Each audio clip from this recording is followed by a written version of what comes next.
Yeah, speaking of GST, you guys want to abolish the GST, right? So what's the rationale behind that? I think when we communicate to the public, our communication is that we will abolish it. But I think your listeners are more sophisticated. The plan for us is actually to zeroize GST and to return to the SST regime. And many people have criticized us on a number of fronts, probably including I haven't had the chance yet. And I want to explain a little bit about this zeroization. It addresses issues like, are you going to get rid of the GST system? No, we're going to use whatever we have now.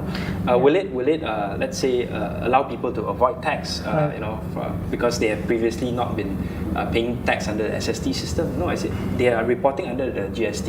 It's just a matter of decreasing the number of goods that are going to be taxed under the current GST regime and exempting a lot of things and zeroizing a lot of things. So the amount is actually not that large. I think in the whole scheme of things, about 25 billion ringgit that we have to plug. But I think we can do it from a number of measures that we've outlined in our budget, including most importantly, reducing corruption and also wastage. Right, so hold on. So Hisham, what's your take on that bit, on the GST bit first, before we go into that whole corruption and... I think, my perspective tends to be long-term, because I'm a pension fund, so we tend to link long-term. And I think the government has to start thinking about, and I said this at the panel yesterday with the Treasury Secretary, government really has to think about what kind of challenges they're going to be facing over the next 20, 30 years as we run up to 2050. And as I mentioned before, we need to boost healthcare, we need to boost education, we need to cover the pensions gap, right? There is the fact that, despite having EPF, despite having co-op, despite having LTAT, roughly around over 50% of the people of working age today in Malaysia have no pension coverage at all. And that's a gap that we really need to fill.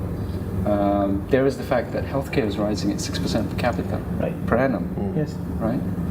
And the population is aging very, very rapidly. Within the next 20 years, I think something like 15% or close to 20% of the population is going to be past retirement age. And most of the healthcare costs actually come in the last 2 years of life. Life expectancy is rising. The family structure is breaking down, right? So family sizes are actually decreasing. Quite a few more people are not getting married at all, have no children at all.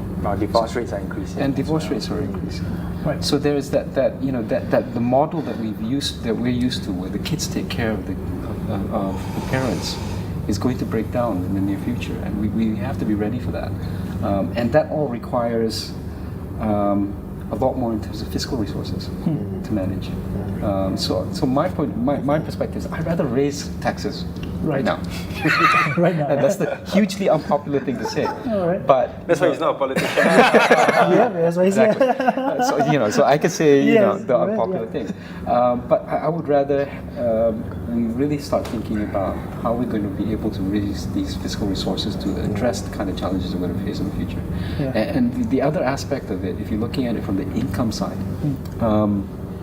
you talk about the gig economy, you're talking about the digital economy, you're talking about Industry 4.0. And one of the things that's been going on there is that we're going to see a reversion in a sense of how the labor force is actually organized in terms of industrial organization. We're shifting from the salaried worker model back to the kind of model that we had prior to the Industrial Revolution, which is that as a skilled worker, you work for many people. You do on a project basis, you do on a part-time basis, you do on a freelance basis. And that's going to pose a lot of challenges to the government in terms of tax collection, right? Because you no longer just can take away somebody's, get somebody's salary away at the employer level. Because now you're talking about many, many different employers, and some of them will be overseas. There's a lot of gig work now where you just go online on some platforms and you're working for somebody in Belgium or Germany or the United States. And where does the tax collection happen in that sense? And who actually collects the taxes? Is it the American, the Belgian, or the German, or us? Right? So there's a lot of fiscal challenges that are going to go around in the future, and I think we really need to sit down and think about that. So very interesting there.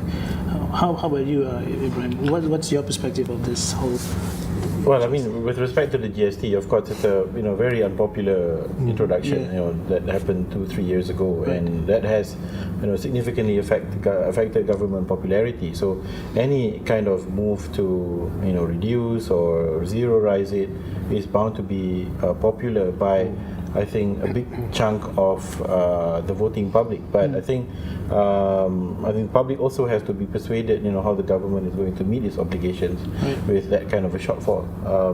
And so it's a situation where I think people are pondering. We have a situation where yes, the opposition it has run several states and run some of them very well, but it also does not have experience at the federal level. So that's going to be challenging for this to be sold to the public.